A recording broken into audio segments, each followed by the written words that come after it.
ও মাই god, তো মজাদার পেঁয়াজও হয়। আজ চলে গিয়েছিলাম 14 কিলোমিটার পাড়ি দিয়ে গ্রামে, সুন্দর গ্রাম, মজাদার পেঁয়াজুর স্বাদ, মশলার ঝনঝনানি, যশোরের বিখ্যাত পেঁয়াজুর দোকান। আসলে পাবেন জানতে, ভিডিওর সাথেই থাকুন। হ্যালো, আসসালামু আলাইকুম গাইস। বেরিয়ে পড়লাম তাড়াতাড়ি বাসা থেকে। I love you. আসলে সুস্বাদু খাবারের স্বাদ নেওয়ার জন্য বাসায় একটুও ভাল লাগছিল না। এমন প্ল্যান তেমন কাজ, বেরিয়ে পড়লাম।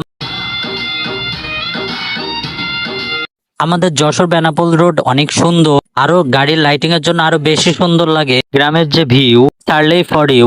গ্রামে যতবারই আসি শৈশবের কথা বারবার মনে পড়ে যায়। আর সহজ সরল পেঁয়াজু দিয়ে নাস্তা। এখন আবার কিছু ছাগলের 3 নাম্বার বাচ্চা কমেন্ট সেকশনে এসে বলবে যে ভাই, পেঁয়াজু চপ খাইতে যাচ্ছ, আবার এটা ভাব নেওয়ার কি আছে? তো ভাই তোমাদেরই বলি, যারা তোমরা শহরে থাকো না, এই যে গ্রামের যে সন্ধ্যার যে ভিউ ফিল, এটা তোমরা কখনোই পাবা না। আর এই যে ইতিমধ্যে আমরা চলে আইছি আমাদের গন্তব্য স্থানে, এবং এটি হচ্ছে যশোর বেনাপোল রোডে পুরাতন বাজারে, মসজিদের পাশে মামার দোকান। 6টা থেকে রাত 10টা পর্যন্ত দোকানটি চালু রাখে। আসলে আমরা গিয়েছিলাম মাগরিবে আজানের সময়, যেহেতু নামাজ হচ্ছে, জন্য মামার দোকানে কাস্টমার খুবই কম ছিল।